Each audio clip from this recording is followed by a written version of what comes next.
భద్రాద్రి కొత్తగూడెం జిల్లా కొమరారం అటవీ అధికారి కార్యాలయంలో ఏసీబీ అధికారులు దాడులు నిర్వహించారు. దాడిలో 30,000 రూపాయలు లంచం తీసుకుంటూ కొమరారం ఫారెస్ట్ అధికారి హరిలాల్ ఇద్దరిని ఏసీబీ అధికారులు రెడ్ హ్యాండెడ్ గా పట్టుకున్నారు.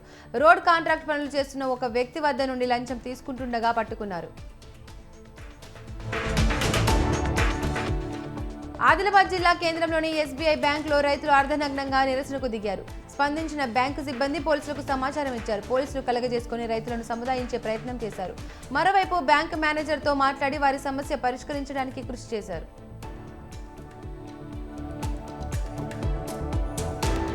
విశాఖ పోలీస్ కమిషనరేట్ పరిధిలో జనవరి నెల రికవరీ మేళా విరాళాలను సిపి శంఖభద్ర బాబ్జీ వెల్లడించారు. జనవరి నెలలో 106 చోరీ కేసులు నమోదు కాగా 66 కేసులను ఛేదించామన్నారు. 66 కేసులలో 74 నిందితులను అరెస్ట్ చేశామన్నారు. బీచ్ రోడ్డులో లారీ ప్రమాదం జరిగిన ప్రాంతాన్ని బ్లాక్ స్పాట్ గా గుర్తించామన్నారు.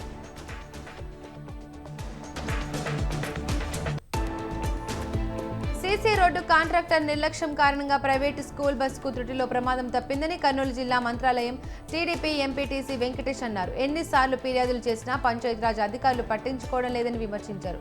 ఇప్పటికైనా అధికారులు స్పందించి సీసీ రోడ్లు సైడ్లను ఎర్రమట్టి వేయాలని కోరుతున్నారు.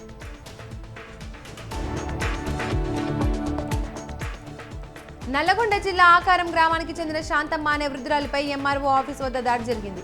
తన వ్యవసాయ భూమిని కొడుకులు బిడ్డలు లేని కారణంగా తన బాగోగులు చూసుకునే బావ కొడుకులకు రిజిస్ట్రేషన్ చేస్తుండగా విషయం తెలుసుకున్న మరిది కొడుకులు ఆమెపై దాడి చేశారు. వీరిపై ఎంఆర్ఓ పోలీసులకు ఫిర్యాదు చేసి రిజిస్ట్రేషన్ హాల్లో పెట్టారు.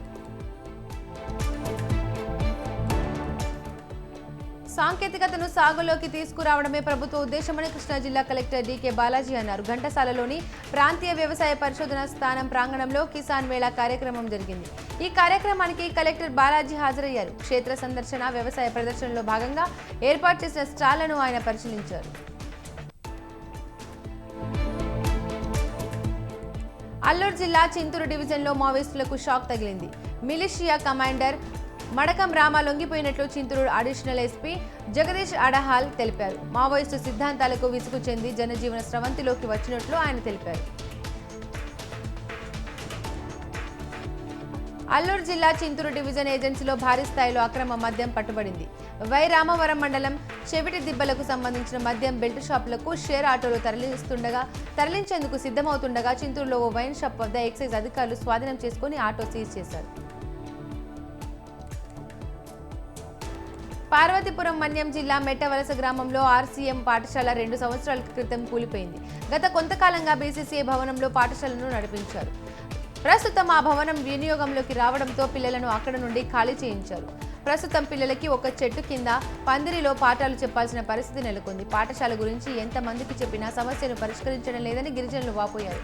ఇప్పటికైనా స్పందించి పాఠశాలను నిర్మించాలని డిమాండ్ చేశారు. ఉభయ గోదావరి జిల్లాలో బోట్లపై ఇసుకను ఒడ్డుకు చేర్చే తమకు డ్రెడ్జింగ్ యంత్రాల వల్ల ఉపాధి కోల్పోయి తామంతా రోడ్డున పడినట్లు జై భీమ్ దళిత ప్రజావేదిక రాష్ట్ర అధ్యక్షులు చోళ్ల రాజు తెలిపారు. ఉపాధి కోల్పోయిన తమకు న్యాయం చేయాలని కలెక్టరేట్ వద్ద కార్మికులు నిరసన వ్యక్తం చేశారు. సుమారు 10,000 కుటుంబాలు గోదావరి నుండి ఇసుకను తీసి బోట్ల ద్వారా ఇసుకను ఒడ్డుకు చేర్చి తామంతా జీవనం సాగిస్తున్నామని కార్మికులు తెలిపారు. 500 మంది చేసే పనిని ఒక డ్రెడ్జింగ్ మిషన్ ఇసుకను సేకరించడంతో తామంతా ఎలా బతకాలని ఆవేదన వ్యక్తం చేశారు. నారాయణపేట జిల్లా మద్దూరు ఎస్ఐ కొట్టాడని పిఎస్ ముందు ఎల్లప్ప ధర్నాకు దిగాడు. కుటుంబ సభ్యులతో కలిసి పోలీస్ స్టేషన్ ముందు 2 గంటల పాటు నిరసన చేపట్టాడు. కాంగ్రెస్ నాయకుల మాటలు విని ఎల్లప్పపై ఎస్ఐ దాడి చేశారని ముదిరాజు సంఘం నేతలు ఆరోపిస్తున్నారు. దాడి చేసిన ఎస్ఐని వెంటనే సస్పెండ్ చేయాలని డిమాండ్ చేశారు. గామా అవార్డ్స్ 2025 5వ ఎడిషన్ గ్రాండ్ రివీల్ ఈవెంట్ విజయవంతంగా నిర్వహించారు. ఈ ఈవెంట్ అజ్మాన్ దుబాయ్లో మైత్రి ఫామ్లో ఘనంగా నిర్వహించారు.